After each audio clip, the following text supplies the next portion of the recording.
Hello, welcome back to Synology Online. Today I'm going to talk to you about a rare case. This was actually presented in a previous video on a DS1621, and actually this happens a lot, so I thought I would point out things that to be careful about. Now, I didn't have the original picture, so I kind of had a drawing that I made of it. Now, in this case, the customer was resetting the NAS, and he had, I think, like a metal tool, and he had poked it in. Well, in doing so, he ended up ripping the reset button off by pushing too hard. And his metal object went in so far, in this red area here, he actually ended up ripping those pins off and shorting it. Now, that's worries me, because when I originally saw the picture, I was like, oh man, that chip is actually, monitoring the fans. This is actually a fan circuit, and it actually works with this connector that's over here, and there's another connector because you got two fans. And the danger of that is one of these pins also is the feedback for the tachometer of the fan, and that goes directly to the Altera. So that's what, when I got the picture of it, that's when I was worried, because I'm like, oh, that's gonna be a tough one, a really tough one. So I said I'll tackle it, because the board wasn't turning on with no power or anything. So I decided to do it. I was able to straighten out the pins, and this is actually what it looks like, now fixed actually, and actually 3.3 was missing, and I was like concerned, why is 3.3 missing here? Well, underneath the board was a burn trace, and this was visibly obvious. So I repaired the trace by putting a solder bridge across it because the gap was so small. If it was wider, I would have put like some hair wire over it. So, and picture is shown unprotected. And by the way, when we get boards that have been shorted, and we know components on the boards may be shorted, we never power them on. They actually go through a check before this, and that is, all the capacitors are checked for any shorts. Any diodes on the board are checked so there's no shorts. Because I'm telling you right now, when you power on boards that have shorted components on them and you're trying to locate them, shorts, you'll locate the short, yeah, but what the thing is, you're also causing degradation of other parts that are going to fail a year or two from now. So we don't do that. As a rule of thumb, all shorted boards that do not power on get checks, certain checks that are performed before that. So like on this unit, for example, I will check every single capacitor, the bigger ones like the SMDs. I'll check all the aluminums, the CAN ones, and I'll check every diode on the board. If I find one of those shorted, I stop and I start working on the short. Alright, now the short that when we locate these shorts, we do not use the power supply from the NAS. We actually will inject voltage at a very low current, extremely low, like 100 milliamps or even 50 milliamps, and slowly increase the current, because we don't want to sacrifice other parts.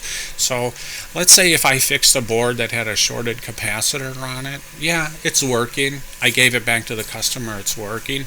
And a year later, 2 years later, he's telling me it's not working anymore. Well, that's because the technician that did the work on it goofed up. He shouldn't be putting power when components are shorted on the board. So that's a rule of thumb for us. And in this case, even with this, when I saw the trace that was not looking so well, that definitely is a no power on board. Actually, that's a rule of thumb for all boards that come in. The capacitors are all checked for shorts, all the diodes. There's a few other parts on the board that are checked, especially I/O sections, like the USB is checked for shorts, because these are commonly shorted areas. Like I was just helping somebody on Reddit to solve a problem on a 218 Plus that he can do at home and fix it. So Now, after the trace was done, and I found no shorts, and the legs on the ADT was actually corrected, the board still wasn't turning on. So I went into it further, and I happened to spot U32 had a little pinhole burn in it. So now this guy is he handles a lot, and it's something I really hate that a lot of manufacturers do, relying on single small parts to handle large sections of power. In fact, if anyone owns a 818 plus, they'll know what I mean when those come in for repair. Tiny chips that handle bulk loads of power that dissipate a lot of heat. It's just not. I don't like it as a design personally. So in this case, I was able to visit. There was no shorts in this area. It just wasn't working because I checked all the capacitors on it. So I ended up changing this chip, so I had to order it actually because it's not a common failing part. The 1621 is not a common failing NAS, even though we're starting to see a lot of AMD units that are fairly new when they come in. So this was replaced. I actually have other boards here that are 1621s destroyed by lightning, so if I can't read the part, I can reference the part. So, and I was able to locate this part. So after the legs were straightened out and none of the pads were actually torn off that I remember, I also replaced the power on switch, and surprisingly everything worked out perfect. The NAS booted. I was able to go online with it and do whatever I wanted with it because I have chassis here I can test with it. And along the journey, I was contacting the customer the whole way. So, and by the way, if you ever need your DS1621 serviced, always feel free to contact me. In fact, you can even call me. So I always return my phone calls. You have to leave a message because I get a lot of spam calls. So once you leave a message, I'll call you back. So this is Justin. Justin's a pretty big photographer in New York City. Justin Wee, and I believe his website is like justinwee.com, something like that. But we worked so hard on his. He couldn't believe that this thing was actually fixable. Honestly, after the damage and the burnt chips, I was even surprised myself that it came alive because I was like, oh, this thing's only got a 20% chance of survival. So it ended up working out pretty good. And Justin was. We spent some time on the phone too because he wasn't sure how to put the board back in. So we spent an hour in FaceTime, and I walked him through installing the motherboard back. And he called me a couple of days later after his IT guy set it up and said, "You won't believe it's working," and fantastic, you know. And I was pretty happy in the end that everything worked out. And he even left a 5-star review for it, and which I thanked him so much for it. We struggled on this, and it was a lot of work. I'll put it that way, and more than I usually handle, because I'll usually handle the regular, shorted caps. And I get 1621s. I get probably 2 a week of this model. They're actually rare to get. They don't often fail. The biggest problem I see with them are just the RAM. You just have to swap RAMs and you're back on. But, if you're stuck with a blue blinking light on a 1621 or an 1821, because the motherboards are pretty close the same, and it doesn't boot, just, slide the drives out like an inch and take the RAMs and remove all the RAMs and take RAM B and put it in RAM A. You want to get it to forget, the memory map format that it originally had. So by doing this, you're going to force the NAS to remap memory. And you'd be surprised, 80% of them boot. And, the other thing, too, with service here is if I get a NAS that comes in that doesn't need service, and I get this often, and For example, I've gotten an 1821, 18. I've even had a 25 come in.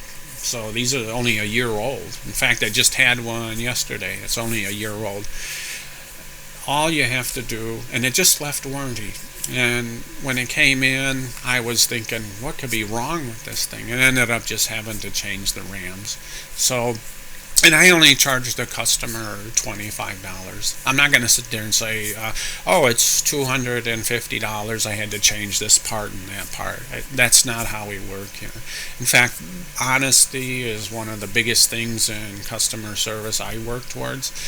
The income part of it or the money part of it, I don't even care about. The big thing is making sure they're happy.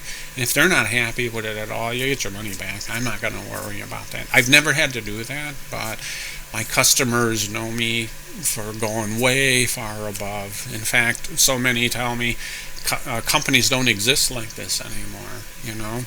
I've had customers even had problems after a fix where it wasn't what I did, it's them resetting it up. And, you know, if I have a 12 terabyte Iron Wolf laying around and say, guess what, you know, because you went through this, here, I'm going to send you one, have it on me, you know. We go as far as making customers happy. Because your biggest business with making them happy is them telling their friends, and that goes on, and you know, it comes back. It's pays off phenomenally. So, and even like I said, we donate and fix a lot of things for the .orgs, EDUs, you know, even vets. You know, there's military people, they get these like at half price fixes. This fix, since it took a while and I had to order parts, I pretty much told Justin, you know, you're not going to be paying what I quoted you because I want you to be happy about it. So it was really low, you know, like the price of doing a 412 plus or less. I think it was like $150. I don't even remember exactly what the price was. I just tell them cover shipping. So, and I enjoy it. If you enjoy doing what you're doing, and I only do NASs. I don't do anything else. I don't need to do anything else because I'm so busy with NASs. But anyways, I thought I would stop by and show you a case of a 1621. In fact, I might be doing multiple videos on case files where certain units come in with unusual problems. So this way, if you have that model, you might actually say, oh, I wonder if I've got that and I can try it. Anyways, thanks for stopping by. See you on the next video.